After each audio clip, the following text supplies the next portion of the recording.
Hello friends, आप कैसे हैं। मैं आपके लिए लाया है बहुत ही ज़बरदस्त क्लास। ठीक है, डीपी क्लासेस। DP classes. यदि आप मेरे चैनल पे नए आए हैं तो चैनल को कर लीजिए सब्सक्राइब, क्योंकि आपको यहाँ से अब मिलेंगे इंग्लिश का क्लास, वो भी डेली के डेली। ठीक है, आप इंग्लिश को क्लास करके मात्र 30 दिन के अंदर में आप अच्छे इंग्लिश जान जाएंगे और बोलना सीख जाएंगे। यदि आप मेरे बातों को फॉलो कर लिए तो आप ज़रूर आगे बढ़ेंगे, हम पूरा विश्वास के साथ आपको कह रहे हैं। ठीक है, चलिए आज चलते हैं अगले आज चैप्टर की ओर। पहला चैप्टर है अल्फ़ाबेट्स। ठीक है, पहला चैप्टर मेरा क्या है? अल्फ़ाबेट्स, यानी वर्ण विचार। क्या है? वर्ण विचार और ऑर्थोग्राफी। वर्णमाला है अल्फ़ाबेट्स। क्या है? वर्णमाला अल्फ़ाबेट्स। कह रहा है किसी भी भाषा को सीखने, बोलने, समझने, लिखने के लिए, क्या बोले? किसी भी भाषा को सीखने, बोलने, समझने के लिए सर्वप्रथम सर्वप्रथम अक्षर ज्ञान होना अनिवार्य है। अतः सही भाषा ज्ञान को प्राप्त करने के लिए, सही भाषा ज्ञान को प्राप्त करने के लिए उस भाषा के अक्षर ज्ञान व्याकरण ज्ञान को समझना चाहिए। ठीक है, क्या करना चाहिए? समझना चाहिए। क्या बोले? किसी भी भाषा को सीखने, यानी बोलने के लिए, समझने के लिए और लिखने के लिए। ठीक है, किसी भी भाषा को बोलने, लिखने और समझने के लिए सर्वप्रथम अक्षर ज्ञान होना आवश्यक है। सर्वप्रथम कौन सा ज्ञान होना आवश्यक है? अक्षर ज्ञान होना अनिवार्य है। अतः सही भाषा ज्ञान को प्राप्त करने के लिए, सही भाषा ज्ञान को प्राप्त करने के लिए उस भाषा के अक्षर ज्ञान व व्याकरण ज्ञान को समझना जरूरी हो जाता है। ठीक है, समझना चाहिए। कहता है अंग्रेजी भाषा सीखने के लिए सबसे पहले अक्षरों के बारे में जाने। सबसे पहले क्या करना है आपको? अक्षर के बारे में जानना है कि अक्षर कौन कौन से आते हैं अंग्रेजी भाषा में। ठीक है, अंग्रेजी भाषा में 26 अक्षर है। ठीक है, कितना है? 26 अक्षर है। इस भाषा में मात्राओं का झंझट नहीं होता है। ठीक है, जैसे आप हिंदी में पढ़ते हैं आकार, हर्षिकार, दीर्घिकार, इसमें लेकिन वो सब का झंझट नहीं होता है। इसमें अक्षर दो प्रकार के होते हैं, पहला कैपिटल लेटर्स और दूसरा जो होता है, कैपिटल लेटर्स को कहते हैं बड़े अक्षर। ठीक है, और दूसरा स्मॉल लेटर्स, यानी उसको छोटे अक्षर कहते हैं। ठीक है, जो इस प्रकार के होते हैं। नीचे आपको दिया है अल्फाबेट से पहले बड़ी और छोटी दोनों अक्षर में दिया है। ठीक है, ए जो है ये बड़ी हुआ और ये छोटी, यहाँ पे भी बड़ी छोटी, ABCDEFGH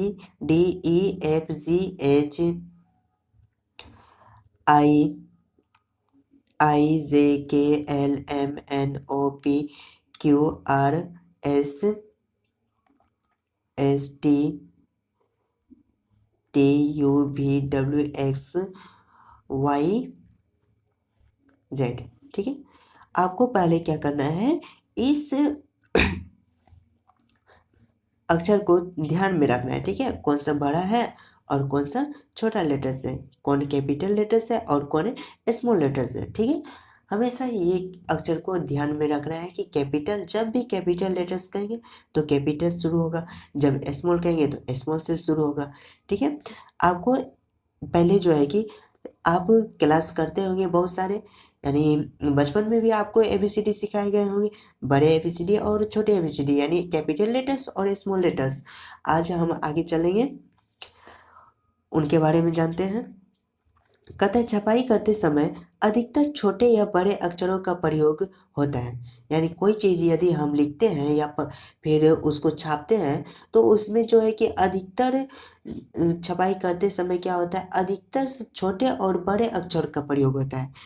कितना छोटा भी होता है और कितना बड़ा भी होता है, किंतु लिखते समय इनकी बनावट कुछ भिन्न हो जाती है। लिखते समय क्या होता है, इनकी बनावट कुछ अलग सा दिखने लगता है। अक्षरों को सुंदर बनाने के लिए इनका अभ्यास 4 लाइनों वाली कॉपी पर इस प्रकार से हो सकता है। यदि 4 लाइन का आप कॉपी लेते हैं, जिसको इंग्लिश कॉपी बोलते हैं, ठीक है, उसमें यदि कैपिटल लेटर्स लिखते हैं तो पहला 3 लाइन में कैपिटल लेटर्स लिखा जाता है, पहला, सेकेंड और थर्ड लाइन में कैपिटल लेटर्स लिखा जाता है। जैसे यहाँ पे आप दे सकते हैं ABCDEFGH, ये सब को यदि ध्यान से देखेंगे तो कितना लाइन में ऊपर से लिखा हुआ है, 3 लाइन में लिखा है। कैपिटल लेटर्स को मात्र 3 लाइन में ही यानी लिखे जाते हैं, ठीक है।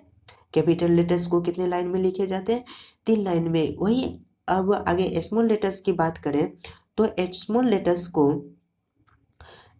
लेटर्स को हम मात्र में कह सकते हैं कि बीच के लाइन से स्टार्ट करते हैं, ठीक है। स्मॉल लेटर्स को हम कहाँ से स्टार्ट करते हैं, बीच के लाइन से। बीच में जो लाइन होता है उसी लाइन से हम स्टार्ट करते हैं।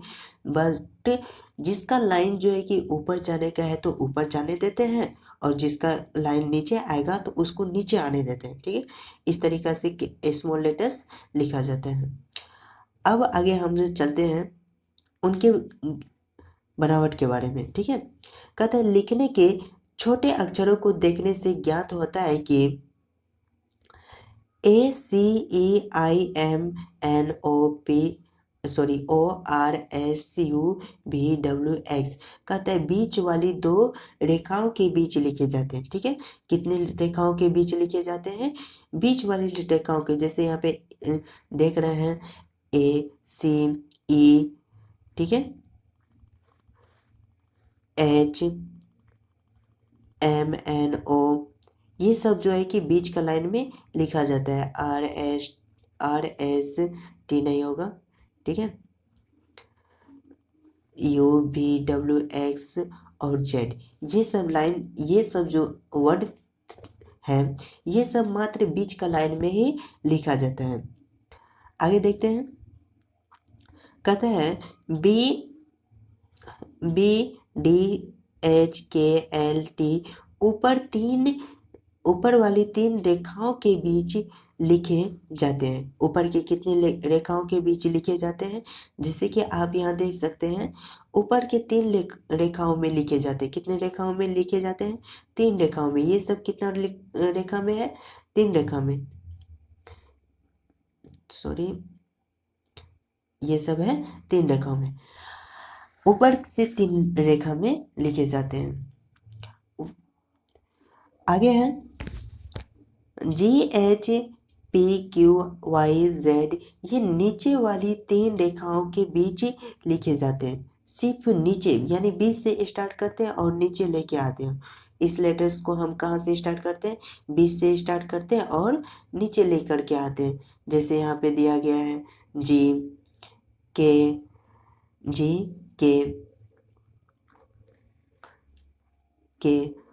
और Y, ठीक है। ये सब जो है नीचे से स्टार्ट करते हैं और कहाँ पे लेकर आते हैं, इसको नीचे लेकर आते हैं, ठीक है। बीच से स्टार्ट करते हैं और नीचे लेकर आते हैं, बीच से स्टार्ट करते हैं और नीचे लेके आते हैं। अगला पॉइंट है, केवल F ही ऐसा अक्षर है जो 4 रेखाओं के बीच लिखा जाता है, ठीक है। क्या कहा है, केवल F जो ऐसा अक्षर है जो कि 4 रेखाओं के बीच लिखा जाता है। जैसे आप यहाँ पे देख सकते हैं, ये जो लिखा है F कितने लाइन में लिखा है, 4 लाइन में, ठीक। ऊपर से स्टार्ट किए हैं तो उसको लाके नीचे का लाइन में रखे हैं, ठीक है। ये मात्र 4 लाइन में लिखा जाता है, और बाकी सब जो है कि कोई बीच में लिखा जाता है और कोई ऊपर से स्टार्ट करता है, और किसी को जो है कि नीचे ही लिखा जाता है। जैसे H जो है कि बीच से स्टार्ट किया और नीचे लाया, H जो है ऊपर से स्टार्ट किया और बीच में लाके छोड़ दिया। ये सब स्मॉल लेटर्स लिखने का तरीका, ठीक है। कहता है इस प्रकार अंग्रेजी में ही ऐसा अक्षर होता है जो 4 रेखाओं के बीच लिखा जाता है। कितने रेखाओं के बीच लिखा जाता है, 4 रेखाओं के बीच, ठीक है। 4 रेखाओं के बीच में लिखा जाता है, वो कौन सा लेटर्स है, F लेटर्स। कहता है इस प्रकार अंग्रेजी अक्षर को दो श्रेणियां होती है। पहला कहता है बड़े और दूसरा कौन सा होता है, छोटे अक्षर का। तो बड़े अक्षरों को अंग्रेजी में कैपिटल लेटर्स यानी कैपिटल लेटर्स कहते हैं और छोटे अक्षरों को स्मॉल लेटर्स कहते हैं। ठीक है, बड़े अक्षर को इंग्लिश में कौन से लेटर्स कहते हैं, कैपिटल लेटर्स, और छोटे अक्षर को क्या कहते हैं, स्मॉल लेटर्स। याद रहेंगे। कैपिटल लेटर्स का प्रयोग, कैपिटल लेटर्स का प्रयोग जगहों पर किया जाता है, निम्न जगहों पे किया जाता है। अब देखिए कि कहाँ कहाँ पे किया जाता है कैपिटल लेटर्स का प्रयोग। कहता है किसी स्थान, देश, मनुष्य के नाम तथा पहाड़ों, समुद्र, नदियों आदि के नाम के पहला अक्षर क्या होता है, कैपिटल लेटर्स होता है। किसी कभी जगह का नाम लिखो, किसी आदमी का नाम लिखो, पहाड़ का नाम लिखो, समुद्र का नाम लिखो, नदी का नाम लिखो, ये सब नाम के पहले कैपिटल लेटर्स का प्रयोग करते हैं। कौन से लेटर्स, कैपिटल लेटर्स। कोई भी एक वर्ड लिखो उसके पहले कौन से लेटर्स का प्रयोग करेंगे, कैपिटल लेटर्स का। दूसरा पॉइंट है किसी स्थान, देश, मनुष्य के नाम तथा पहाड़ों, समुद्र आदि के नाम के पहले कौन सा अक्षर प्रयोग करेंगे, कैपिटल लेटर्स। दूसरा महीना, दिवस यानी दिन, ठीक है, महीना, दिन आदि के नाम के प्रथम अक्षर यानी शुरू का अक्षर जो है कि वो कौन सा लेटर्स होते हैं, कैपिटल लेटर्स। चौथा पॉइंट से किसी भी उदाहरण के वाक्य का प्रथम लेटर से क्या होता है, कैपिटल लेटर्स। कोई भी उदाहरण दो एग्जाम्पल के लिए, ठीक है, किसी को कोई चीज़ लिखना है या फिर उसको नोट करना है तो पहला अक्षर जो है कि पहला अक्षर हम लेते हैं कैपिटल लेटर्स का। ठीक है, पांचवा पॉइंट है आई तथा विषम्य सूचक ध्वनि के रूप में ओ जब शब्द के रूप में प्रयुक्त किए जाते हैं। ठीक है, आई क्या है, आई और विषम सूचक ध्वनि के रूप में ओ शब्द के रूप में प्रयोग किए जाते हैं। कहता है कविता के प्रत्येक पंक्ति का प्रथम लेटर्स क्या होता है, कैपिटल होता है, यानी प्रथम अक्षर जो है कि कैपिटल लेटर्स होता है। कविता, कोई भी कविता लिखने से पहले हम कौन से लेटर्स लिखते हैं, कैपिटल लेटर्स लिखते हैं। ठीक है, कैपिटल लेटर्स। कहता है शब्दों को संक्षिप्त रूप के अक्षर में भी कैपिटल लेटर्स का प्रयोग करते हैं। कोई भी शब्द लिखते हैं उनको यदि संक्षेप करना है तो उसमें भी हमको कौन से लेटर्स का प्रयोग करना चाहिए, कैपिटल लेटर्स। आप कैपिटल लेटर्स समझ रहे हैं ना, ठीक है, आपको दिक्कत नहीं होना चाहिए। कहता है विशेष वस्तु निर्देशित करने वाले शब्दों के प्रथम अक्षर क्या होता है, कैपिटल। यदि कोई खास वस्तु है उसको यदि आप दर्शाएंगे, सूचित करेंगे तो वह कौन सा लेटर्स होगा, कैपिटल लेटर्स होगा। ठीक है, कैपिटल लेटर्स। ये था मेरा अल्फ़ाबेट्स की, क्या थे, अल्फ़ाबेट्स के चैप्टर। अब आपको लेसन 2 पढ़ना है अगले क्लास में। ठीक है, आज का क्लास हो गया कंप्लीट। आप जाने के अल्फ़ाबेट्स से क्या है, ठीक है, अल्फ़ाबेट्स में कितने नंबर होते हैं, ठीक है, 26 लेटर्स थे। और इसमें कैपिटल लेटर्स कैसे लिखा जाता है, कैपिटल लेटर्स कैसे लिखा जाता है, स्मॉल लेटर्स कैसे लिखा जाता है, और उसको कितने लाइन में लिखना चाहिए, ये सब हुआ अक्षर का ज्ञान। क्या चीज़ का हुआ, अक्षर का ज्ञान। आप आगे का क्लास में पढ़ेंगे, आगे का क्लास में पढ़ेंगे वोवेल्स और कॉन्सोनेंट। ठीक है, आप यदि नए आए हैं तो मेरे यूट्यूब चैनल को डीपी क्लासेस को सब्सक्राइब कर लीजिए। आपको मिलते रहेंगे डेली के डेली इंग्लिश सीखने के लिए नए वीडियो के संग।